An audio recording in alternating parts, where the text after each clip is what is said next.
दोस्तों, जब भी बात अध्यात्म की होती है तो लोग अर्थ, धर्म, काम और मोक्ष के अलावा उपनिषद पर भी खूब चर्चा करते हैं। लेकिन क्या आपको पता है कि उपनिषद का वास्तविक अर्थ क्या होता है? दरअसल गुरु के नजदीक बैठने की कला को उपनिषद कहा जाता है। उप और निषद से बना ये शब्द सत्संग की एक ऐसी व्याख्या को पेश करता है जिसे अपनाने वाले लोग मोह के बंधन से मुक्त होकर आध्यात्मिक राह को चुन लेते हैं। इसी उपनिषद को लेकर सद्गुरु स्वामी कृष्णानंद जी महाराज का कहना है कि जो व्यक्ति उपनिषद की राह पर चलता है उसके ऊपर गुरु की कृपा हमेशा बनी रहती है। धर्म, अर्थ, काम और मोक्ष। मोक्ष अंतिम चीज है और शांति स्वरूप के आदमी के यहाँ बस जाओ और बैठ जाओ। गुरु के यहाँ जाओ और बैठ जाओ, जैसे आया है बैठ गया और चुप बैठ जाओ। उस बैठने को ही उपनिषद कहा गया है। और उपनिषद में उप माने नजदीक, निषद माने बैठना। गुरु के नजदीक बैठने की कला को उपनिषद है। जिस दिन गुरु कला नजदीक बैठने की कला जान गया, सत्संग अपने आप घटित हो जाएगा। मुंह से क्या होता है? बत्संग होगा। गुरु के नजदीक बैठने की कला समझो, सत्संग घटित हो गया। श्रद्धा से बैठो, तुम्हारा अनंत जन्मों का पाप और अनंत जन्मों का दुख अपने आप समाप्त हो जाएगा।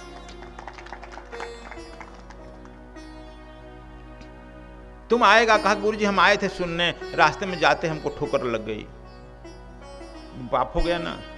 अरे धर्म भी उपद्रव भी करता है। दशरथ घाट तो बड़ा शांत था, सुखी था। राम के आने के बाद उपद्रव खड़ा हो गया। हुआ है कि नहीं हुआ है? बोलो। राम के आने के बाद उपद्रव हो गया, तो फिर राम के बारे में क्या कहेगा? अशुभ।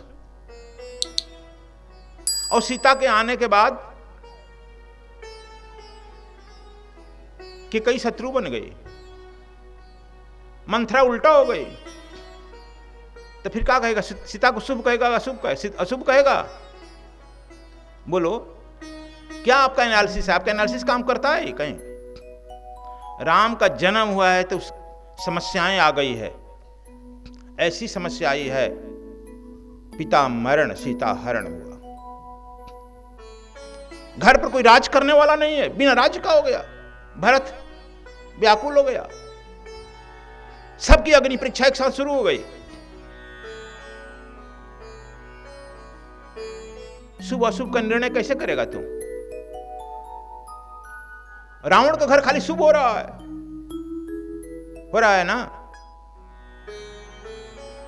रावण का घर केवल शुभ ही शुभ हो रहा है। यह बात समझ लो, जब तुम धर्म के रास्ते पर चलता है तब परमात्मा थोड़ा परीक्षा लेता है। ये लालच में आया है। मुल्ला नासरुद्दीन ने कहा ये लालच में आया है तो ठोक देगा ठोरा, फट भाग जाओ यहां से। फिर नहीं मानेगा, फिर ठोकेगा। अब तो भाग।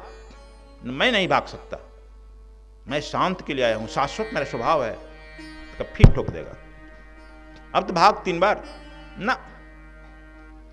मैं किसी शर्त पर आया हूं। बिना शर्त का है, मेरा भक्ति बिना शर्त की होती है। मैंने अपना सब कुछ गुरु गोविंद को समर्पण कर दिया है। मैं नहीं जा सकता हूं, भले ही यह तब क्या करेगा? तब तुम्हारे पूर्व जन्म का जो पाप है कहेगा कि अब एक अकाउंट तो नील करो। दोस्तों, अध्यात्म से जुड़ी इन्हीं बातों को समझाते हुए सद्गुरु पारिवारिक औरतों का उदाहरण देते हुए कहते हैं कि किसी परिवार में रहने वाली औरतों का मन जब पवित्र और साफ होता है तो वो परिवार खूब तरक्की करता है।